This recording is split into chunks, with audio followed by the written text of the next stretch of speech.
فاعوذ باللہ من الشیطان الرجیم بسم اللہ الرحمن الرحیم۔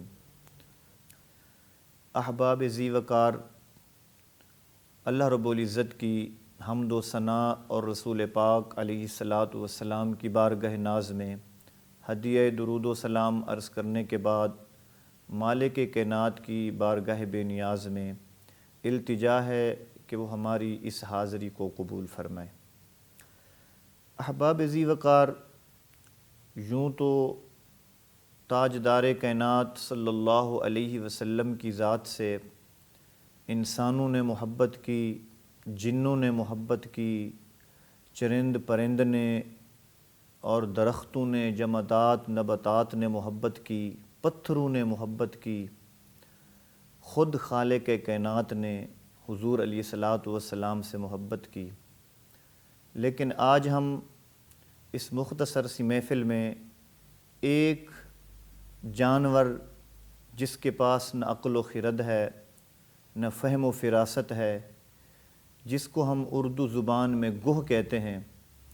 اس کی محبت کا ایک واقعہ آپ حضرات کے گوش گزار کرتے ہیں،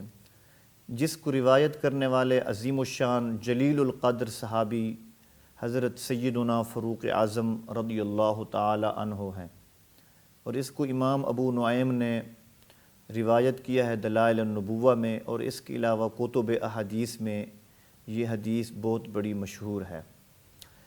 حضرت سیدنا فاروق اعظم رضی اللہ تعالی عنہ فرماتے ہیں کہ آقا علیہ الصلاۃ والسلام اپنے صحابہ کے مجمع میں تشریف فرما تھے، تو قبیلہ بنو سلیم کا ایک شخص جو جنگل سے گوہ کا شکار کر کے اپنے قیام گاہ کی طرف جا رہا تھا، تو اس نے جب صحابہ کرام علیہم رضوان کا مجمع دیکھا تو اس نے لوگوں سے پوچھا کہ لوگ کس کے گرد جمع ہیں؟ تو لوگوں نے کہا یہ اس کے گرد جمع ہیں جس نے نبوت کا دعویٰ کیا ہے، یعنی حضرت محمد مصطفیٰ صلی اللہ علیہ وسلم کے گرد جمع ہیں۔ تو وہ شخص اس مجلس کی طرف بڑھا اور لوگوں کے اندر گھستا ہوا آپ علیہ الصلاۃ والسلام تک جا پہنچا، اور اس نے کہا یا محمد صلی اللہ علیہ وسلم، اس زمین کی چھاتی پر آپ سے بڑھ کر کوئی شخص مجھے مبغوض نہیں، یعنی جتنا میں آپ سے بغض اور جتنا میں آپ کو ناپسند سمجھتا ہوں، کائنات میں اس طرح پھر کسی اور کو مبغوض اور ناپسند نہیں سمجھتا۔ تو آپ علیہ الصلاۃ والسلام نے فرمایا کہ تجھے کس چیز نے ابھارا کہ میری مجلس کے آداب کو بالائے طاق رکھتے ہوئے تو یہاں آیا؟ تو اس نے کہا کہ آپ بھی مجھ سے ایسی بات کرتے ہیں، اگر میری قوم مجھے جلد باز نہ کہتی تو میں آپ کو معاذ اللہ حاشا وکلا قتل کرنے میں جلدی کرتا اور آپ کے قتل سے لوگوں کو خوش کرتا۔ تو اس پر حضرت سیدنا فاروق اعظم رضی اللہ تعالیٰ عنہ تلوار لے کر کھڑے ہوئے اور عرض کیا رسول اللہ صلی اللہ علیہ وسلم، اگر آپ مجھے اجازت دیں تو اس گستاخ کا سر اڑا دوں۔ تو آپ علیہ الصلاۃ والسلام نے فرمایا اے عمر، کیا تجھے معلوم نہیں کہ حلیم اور بردبار آدمی ہی نبوت کے لائق ہوتا ہے، اس کو کچھ نہ کہو۔ تو اس اعرابی شخص نے کہا کہ اے محمد صلی اللہ علیہ وسلم، مجھے لات اور عزیٰ کی قسم، میں آپ پر اس وقت تک ایمان نہیں لاؤں گا جب تک یہ گوہ آپ کی نبوت کی گواہی نہ دے دے۔ تو اس نے اپنی آستین کا بٹن کھولا اور گوہ کو آپ علیہ الصلاۃ والسلام کے سامنے پھینک دیا، اور وہ گوہ آپ کی بارگاہ میں کھڑی ہو گئی۔ اور حضرت سیدنا فاروق اعظم فرماتے ہیں کہ اس نے عربی زبان میں فصیح گفتگو کی جس کو سب صحابہ کرام نے سمجھا، اور اس نے عربی میں کلام کیا، اور آپ علیہ الصلاۃ والسلام نے اس گوہ سے ارشاد فرمایا کہ اے گوہ، تو کس کی عبادت کرتی ہے؟ اس نے کہا کہ میں اس رب کی عبادت کرتی ہوں آسمانوں میں جس کا عرش ہے، اور زمین پر جس کی حکومت ہے، سمندروں پر جس کا قبضہ ہے، اور میں اس رب کی عبادت کرتی ہوں جنت میں جس کی رحمت ہے اور دوزخ میں جس کا عذاب ہے۔ پھر آپ علیہ الصلاۃ والسلام نے اس گوہ سے ارشاد فرمایا کہ من آنا، اے گوہ تو بتا کہ میں کون ہوں؟ اس نے کہا انت رسول رب العالمین وانت خاتم الانبیاء، کہ یا رسول اللہ صلی اللہ علیہ وسلم، آپ دونوں جہانوں کے رب کے رسول ہیں اور آپ خاتم الانبیاء ہیں۔ جس نے آپ کی تصدیق کی وہ فلاح پا گیا،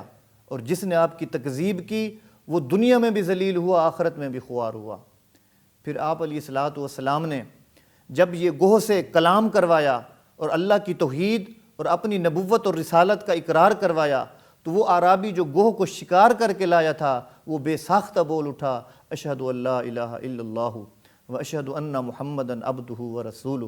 پھر آپ علیہ الصلوۃ والسلام نے اس کے اسلام لانے پر اللہ کی حمد اور اللہ کا شکر ادا کیا۔ پھر آپ علیہ الصلوۃ والسلام نے فرمایا، اے جوان، میرا رب اس دین اسلام کو نماز کے بغیر قبول نہیں کرتا، لہٰذا نماز سیکھ۔ پھر آپ علیہ الصلوۃ والسلام نے اسے نماز سکھائی،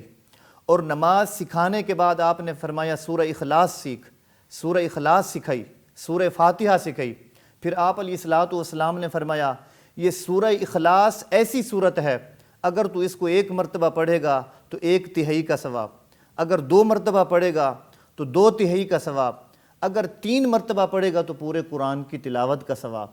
پھر یہ بات جب آپ نے بتائی تو وہ شخص جھوم اٹھا، اس نے کہا ہمارا رب تمام معبودوں سے بہتر ہے، جو عمل تھوڑا کرواتا ہے اور اجر بہت زیادہ دیتا ہے۔ پھر آپ علیہ الصلوۃ والسلام نے اپنے گرد موجود صحابہ کرام سے فرمایا کہ اے میرے یارو، اے میرے صحابیوں، اب اس جوان کی مدد کرو، اس کی نصرت کرو۔ تو جس کی جیب میں جتنا کچھ تھا آقا علیہ الصلوۃ والسلام کے ابرو کے اشارے پر اس شخص کی گود میں ڈال دیا اور اس شخص کو بے نیاز کر دیا۔ اس موقع پر حضرت سیدنا عبد الرحمن بن عوف رضی اللہ تعالیٰ عنہ کھڑے ہوئے، عرض کی یا رسول اللہ صلی اللہ علیہ وسلم، اس کی مدد کے لیے آپ نے ارشاد فرمایا ہے میرے پاس اس وقت کچھ نہیں ہے، لیکن میں اس شخص کو وہ اونٹنی دیتا ہوں جو فارسی النسل اونٹنیوں سے بڑی ہے اور عربی النسل اونٹنیوں سے چھوٹی ہے، اور وہ 10 ماہ کی حاملہ اونٹنی ہے۔ یاد رکھو عرب میں اونٹنیوں کی بہت بڑی اہمیت ہے، یہ سب سے قیمتی جانور سمجھا جاتا ہے۔ تو جب اس نے صفات کی بیان کی اور عرض کرتا یا رسول اللہ آپ کے فرمان پر میں آپ کی اس صحابی کو عطا کرتا ہوں، تو آپ علیہ الصلوۃ والسلام نے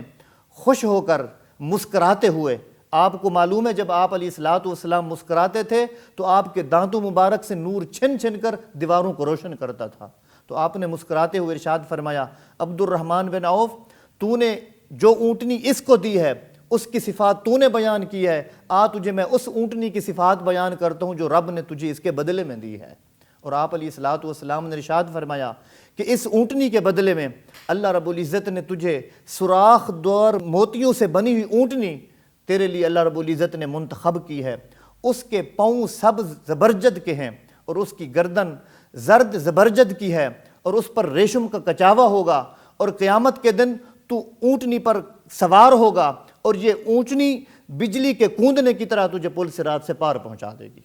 اس پر صحابہ کرام خوش ہوئے اور وہ شخص خوش ہوا اور خوشی خوشی سے کثیر مال لے کر اپنا دامن مراد بھر کر ایمان سے بھی دنیا سے بھی جا رہا تھا۔ راستے میں قبیلہ بنو سلیم کا 1000 گھوڑ سوار ملتا ہے جن کے پاس بھالے بھی ہیں، نیزے بھی ہیں، تلواریں بھی ہیں، پوری مسلح فوج 1000 پر مشتمل لشکر آگے ملتا ہے۔ اس سے پوچھتے ہیں تم کہاں سے آ رہے ہو؟ اس نے پوچھا تم کہاں جا رہے ہو؟ انہوں نے کہا معاذ اللہ ہم اس نبی کو قتل کرنے جا رہے ہیں جس نے معاذ اللہ حاشا وکلا جس نے جھوٹا نبوت کا دعویٰ کیا ہے۔ اس نے کہا وہ جھوٹا نبی نہیں ہے،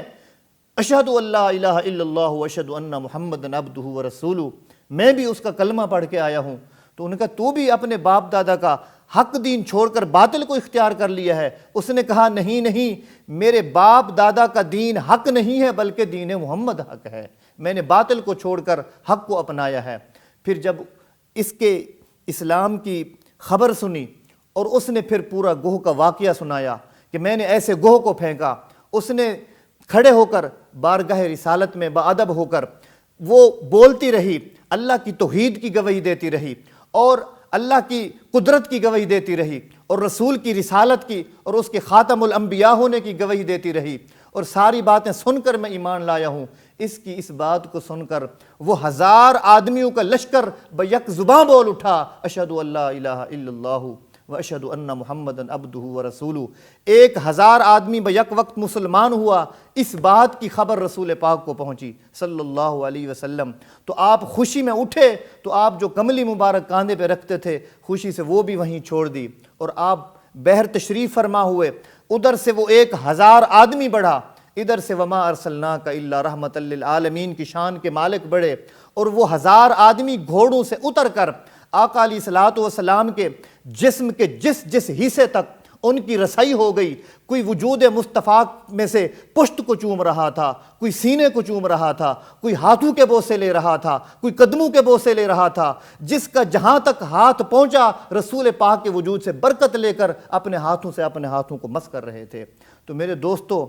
اس حدیث پاک کی روشنی میں ہمیں چند باتیں ملتی ہیں کہ اس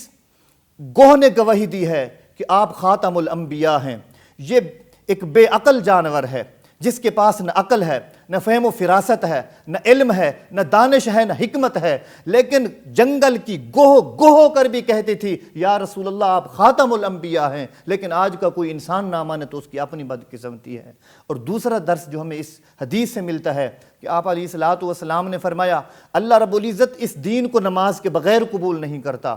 تو میرے دوستو، جہاں اللہ رب العزت نے فرمایا کہ ایمان لے آؤ، ساتھ وعاملوا الصالحات کا ذکر بھی کیا، تو میرے دوستو ایمان کے ساتھ اعمال صالحہ ضروری ہیں، ورنہ اللہ رب العزت قیامت کے دن زندگی کے پئی اور لمحے کا حساب لے گا کہ میں نے تجھے بندے عقل و خرد دیا تھا، طاقت دی تھی، ہوش دیا تھا، مال و دولت دی تھی، تجھے عزت اور جاہ دی تھی، تو نے میری بارگاہ میں جبین نیاز نہیں جھکائی، تو اس کی کیا وجہ ہے؟ تو اس وقت ہمارے پاس نہ عبادت کا ٹائم ہوگا، نہ جواب دینے کی کوئی عذر چلے گا۔ تو میرے دوستو، اس سے اگلا سبق جو ملتا ہے وہ یہ کہ پورے عرب میں